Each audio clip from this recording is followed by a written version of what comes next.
Olá, muito boa tarde. Durante 4 semanas, mais de 400 representantes da Igreja Católica em todo o mundo participaram no Sínodo dos Bispos sobre a Juventude. Uma iniciativa que assinalou o modo de ser e trabalhar em conjunto entre jovens e as lideranças eclesiais adultas e que agora vamos analisar com os dois jornalistas portugueses que acompanharam os trabalhos em Roma, Otávio Carmo, jornalista da agência Eclésia, e Ricardo Perna, jornalista da Família Cristã. Boa tarde, obrigado por estarem aqui no programa Eclésia, onde queremos colocar de facto em cima da mesa a questão para que é que serviu este sínodo. Podemos começar por aí, assim, de uma forma muito aberta, Otávio? Sim, serviu para abrir portas, para mudar um certo registro de conversa, até do que é o próprio sínodo. Nós teríamos um quadro teórico antes da partida para Roma do que é que poderia estar em cima da mesa, o que é que seria discutido. Claramente, a prática do sínodo que mostrou é um trabalho muito diferente, de encontro, de certa forma, de discussão em comum entre bispos e jovens sobre temas da Igreja e não propriamente uma discussão de bispos sobre os temas de jovens. Mas isso foi consequência do decorrer dos trabalhos ou era o propósito inicial para o sínodo? Eu penso, haveria duas coisas, ou seja, de facto já o Ricardo tinha estado também em março em Roma num pré-sínodo, ou seja, um encontro de jovens. Havia essa intenção de dar voz aos jovens, mas no Sínodo da Família também tinham estado as famílias e a questão não correu assim. Ou seja, o Sínodo das Famílias foi claramente um sínodo teológico de bispos, de reflexão sobre temas da família em que foram apresentadas propostas.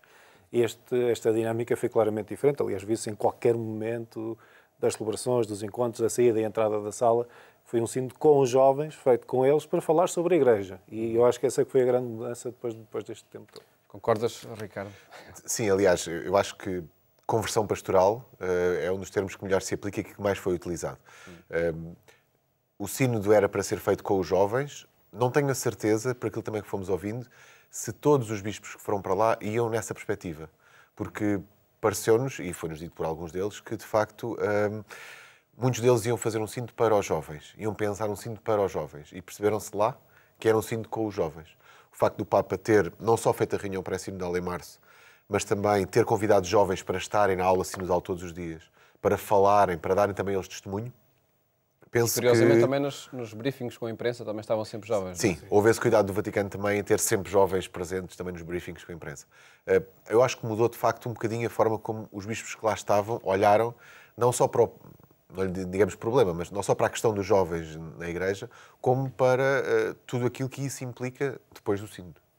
E, de facto, essa é outra dimensão. Enfim, ficando-nos ainda pela metodologia, há que dizer que isto é para continuar. Aliás, essa foi uma expressão também utilizada por lá, não é? Sim.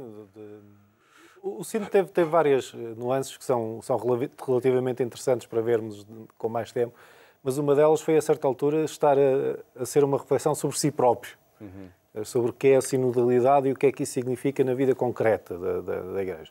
Ou seja, do que sai daqui para frente, perceber que as decisões, que as reflexões sobre os mais diversos campos se tomam em conjunto, ouvindo a voz dos jovens também, mas ouvindo várias vozes, e nesta abertura de fazer caminho. E acho que isso é incontornável, que ficará para o futuro imediato como um dos grandes contributos deste sínodo para a reflexão e para a mudança que o Papa Francisco quer implementar. E podemos fazer a ponte com o documento final que foi aprovado, onde muitos dos pontos que lá estão se referem precisamente a esse trabalho em conjunto. Com surpresa, viram lá esses pontos incluídos no documento final, os que se referem à sinodalidade?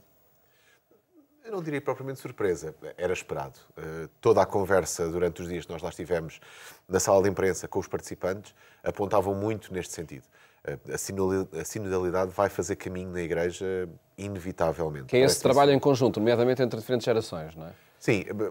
Houve um dia que na sala de imprensa alguém perguntou a diferença entre colegialidade e sinodalidade. E, de facto, esta diferença, um termo vem mais do Concílio Vaticano II, em que fala do trabalho dos bispos, e este termo de sinodalidade que fala do trabalho dos bispos, dos leigos, dos jovens, de tudo isso em conjunto, penso que pretende mudar um bocadinho o modo de trabalhar da Igreja. O Papa Francisco insistiu muito nesta questão e penso que este sínodo marca necessariamente essa mudança.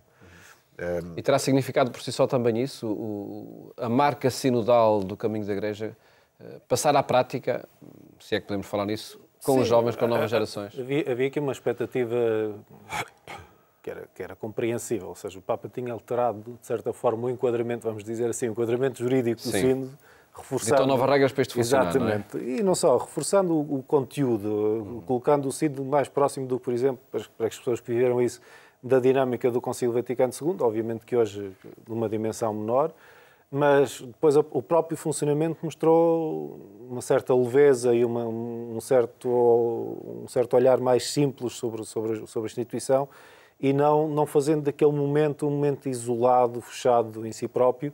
Eu acho que esse é que é o objetivo do Papa, não é? Não é convocar os bispos a Roma durante 3 semanas para debater um tema, tirar conclusões e a partir daí fechar o assunto, é manter a dinâmica neste caminho conjunto, com vários contributos e, sobretudo, que depois desafiando o terreno a concretizar estas orientações de diálogo e de interação com vários elementos na assunção de responsabilidades nas comunidades católicas. Por isso a gente não descobre ali uma linha programática operacional para se fazer nas várias dioceses. Sim, havia alguma expectativa, não sei se da parte de alguns participantes, mas pelo menos dos jovens, de que de facto a Igreja pudesse fazer uma reflexão mais geral e pudesse apontar caminhos mais precisos. Não o faz.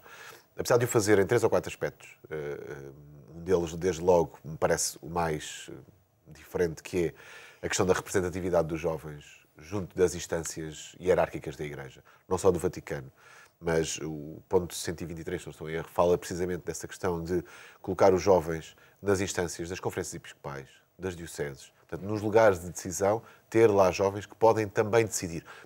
Não jovens para ser ouvidos, jovens para decidir. Isto é uma marca, e se calhar será o ponto prático mais importante, se calhar também mais difícil de pôr em prática, que de facto põe as pessoas a pensar. Para além disso, há uma outra questão mais prática, mas de facto o Sínodo faz um retrato, aponta alguns caminhos muito genéricos e depois diz que cabe às conferências episcopais fazer o seu trabalho. Isso é bom ou mau, na vossa opinião? Deixar o trabalho para casa? É diferente. É diferente. Eu julgo que se poderia ter ido mais longe. Há esta sensação de que o Sínodo com os jovens serviu muito para fazer um retrato da realidade. Portanto, vamos ver que diferentes realidades é que estão a viver, que preocupações é que os jovens têm sobre a situação atual da Igreja. Isso gerou uma infinidade de temas, como aliás dá para ver, quem lê o documento final fala de muitíssimos temas, que são temas concretos da vida real da Igreja Católica. Se calhar, em muitas situações não se deu um passo em frente, por exemplo, identificando problemas, como é feito, diz-se que é preciso mudar, mas depois não se dá o passo seguinte, pelo menos dar 2 ou 3 propostas do que é que se pode fazer. Dou um exemplo que as pessoas que estão mais por dentro da pastoral juvenil certamente entenderão. Quando se fala das Jornadas Mundiais da Juventude e dos grandes eventos, diz-se que são importantes, que têm alguma dificuldade depois na concretização prática no pós, daquilo que se faz depois com o trabalho normal, e que é preciso haver algumas mudanças, mas depois não se diz como, e portanto, a partir daí, sobretudo nas Jornadas Mundiais da Juventude, que são um evento centralizado de organização do Vaticano, era preciso que o Sínodo pelo menos desse 2 ou 3 apontamentos sobre o que é preciso efetivamente mudar. Há também, e falemos diretamente sobre o documento final e sobre os aspectos que são mais relevantes nesse documento final, não houve unanimismo na aprovação de todos os pontos, não é? Há pontos que tiveram algumas discordâncias. Desde logo, o que tem a ver com o acolhimento de pessoas com orientação sexual diferente nas comunidades da Igreja. O que é que diz esse ponto? Que leitura se pode fazer? Bom, esse é o ponto, de facto, para explicar. Todos os pontos precisavam de ser aprovados por uma maioria de 2/3. No Sínodo da Família isso não aconteceu. Houve pontos que não foram aprovados e pontos que foram aprovados. O Papa Francisco insistiu que todos fossem publicados na mesma. Neste caso, isso não aconteceu. E foram todos aprovados. Não houve unanimidade, mas todos os pontos foram aprovados por maioria de 2/3. Confortável. Sim. O ponto, de facto, que originou mais votos contra foi esse ponto, portanto, o ponto 150, que fala precisamente dessa questão, e teve 65 votos contra. Só para perceberem, não é? Portanto, precisaria de 83 votos contra para ser rejeitado.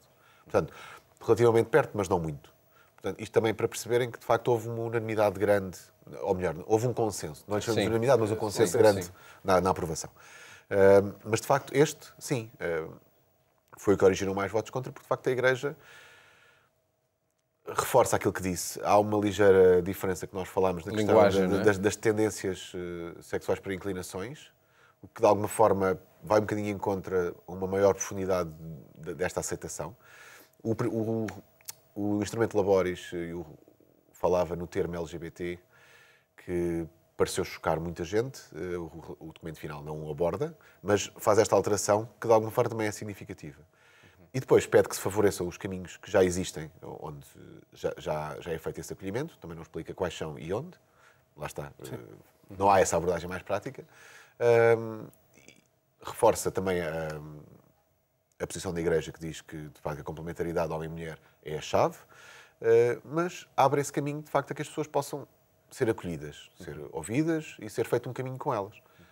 Pronto. Encurtam-se distâncias com esta formulação entre o que é a posição da Igreja Católica e o que são, enfim, que são comportamentos da nossa sociedade? Eu devo dizer, em primeiro lugar, que nós temos números. Nós sabemos quantos votaram contra, não sabemos porquê. Portanto, eu não tenho noção se as pessoas votaram contra porque achavam que se podia ter ido mais longe ou porque se foi longe demais. Logo, a partida, será preciso tempo para perceber, porque nós temos números em bruto. Mas também não podemos ser ingênuos, não é? Não, mas havia tendência, ou seja, havia discussão dentro do Sínodo para que se fosse mais longe e havia discussão no Sínodo para que não se fosse tão longe. Portanto, muitos destes votos contra não terão sido necessariamente só votos de quem achou que a formulação devia ter sido mais curta.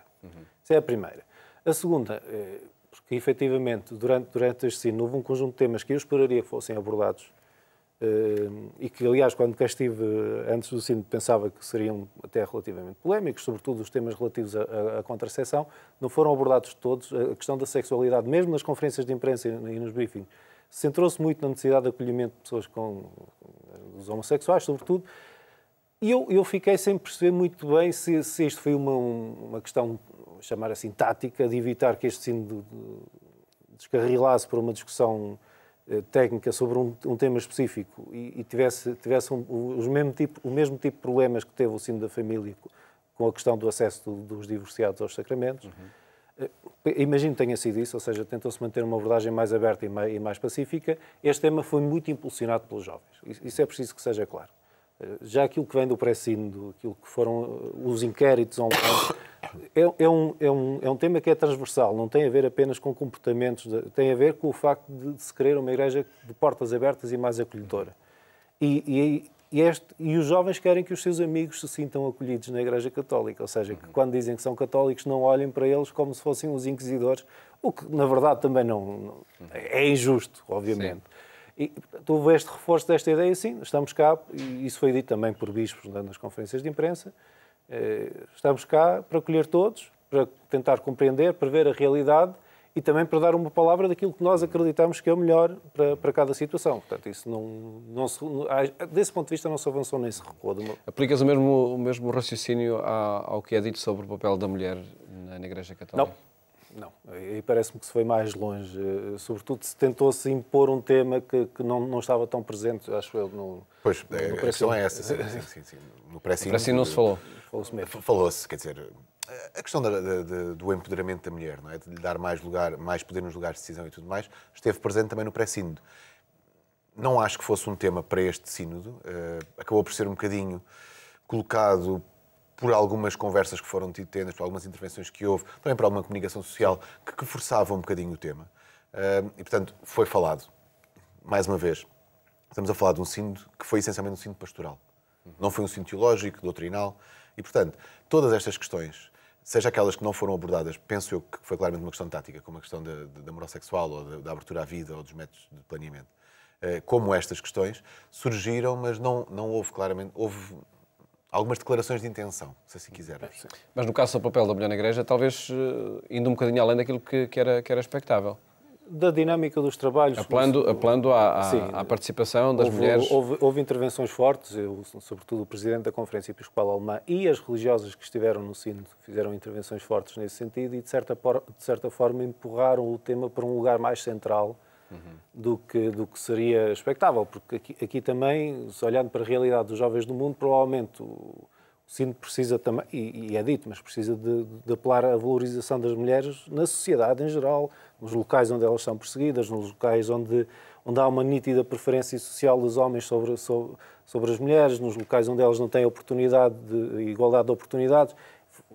Faltava essa palavra talvez mais incisiva e mais direta para a vida dos jovens, e acabou por ser uma palavra mais dirigida ao interior da Igreja, obviamente com a esperança de que o exemplo eclesial depois possa contagiar a sociedade. Mas penso que o processo poderia ter sido feito de outra maneira e, sobretudo, deixar claro que a intenção é, queremos que o próximo sínodo seja sobre o papel da mulher na Igreja. Tudo bem, abre-se um processo sinodal que é o mais habitual, com os questionários, com os inquéritos, ouvindo quem tem de ser ouvido, e começa-se a trabalhar nisso. Aqui parece-me que houve assim já um atalho para começar já esses trabalhos. Para afirmar a urgência do debate em torno do tema. Mas é compreensível que seja uma preocupação de muita gente, não é isso que está em causa. Faltou, talvez, neste sentido, um olhar para o que é a realidade de tantas mulheres noutros continentes, e até digo, noutros contextos religiosos e sociais, que o sínodo tivesse tido uma palavra mais forte em defesa dessas situações. Sendo um sínodo eminentemente pastoral, como referiram, se tivessem que fazer sínteses sobre o muito que se debateu, o muito que é publicado, os vários temas que são abordados no documento final, para onde é que apontariam? O que é que fica, de facto, do sínodo? Sobretudo o que fica e que tenha repercussão depois no cotidiano da vida da Igreja nas comunidades? Eu acho que fica, de facto, esta necessidade de a Igreja trabalhar com os jovens e não para os jovens. Eu acho que isto é o essencial e será talvez o mais difícil de fazer. Porque trabalhar com os jovens tem uma série de riscos, tem uma série de questões que precisam de ser vistas, não é? Portanto, potencialidades também, acredito, não é? Muitas potencialidades que foram lá ditas, mas que, penso eu, neste momento não são ainda colocadas à frente em função dos riscos. Para mim será o maior desafio, é este. Que a Igreja consiga encontrar um espaço onde os jovens sejam verdadeiramente úteis. Porque também não adianta encontrar um espaço e digam assim, agora os jovens fazem tudo. E nós não fazemos nada. Pronto. Este meio termo penso que é a chave do sínodo e penso que será a coisa que será o maior desafio. Conseguir, de facto, nas instâncias locais, diocesanas, nacionais, possa haver uma maior representatividade de jovens, que consigam, de facto, ser úteis, num trabalho que vai implicar necessariamente da parte dos bispos, da parte dos sacerdotes, algum, não lhe chamemos perda, mas algum ajuste na sua própria dinâmica. Repartir responsabilidades? Sim. Parece-me claramente que este será o maior desafio. A questão de acolher, a questão de escutar, a questão de fazer caminho com o acompanhar, tudo isso tem a ver com isto.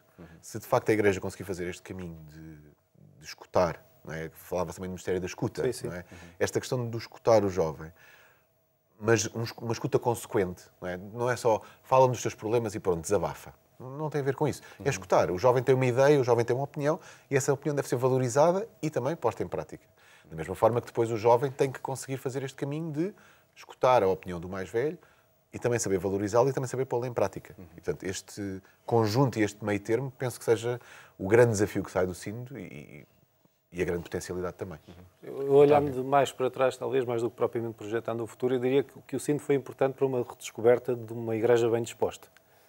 Que nem sempre é a imagem que passa. Na relação com o jovem nem sempre é a imagem que passa, não é? Uma igreja que está bem, sem medo, as pessoas, os bispos, os padres, nós, leigos, toda a gente sem medo de achar que a boa disposição, que o humor, retiram seriedade e profundidade ao debate. Isso apesar do tema dos abusos sexuais que pairou também certo, são coisas que acontecem no sentido de nós temos de reconhecer o que está mal, temos de resolver o que está mal, mas sem com isso perder a alegria e a capacidade de esperança e de manter a empatia com as pessoas e de reconhecendo aquilo que é a realidade concreta delas, levar-lhes um estímulo de humanidade e, no caso da proposta católica, de fé e de projeção de que as coisas podem ser diferentes. Porque há sempre a ideia da Igreja Católica, até dos sínodos, de uma certa tensão, de correntes que estão em choque, de jogos de poder,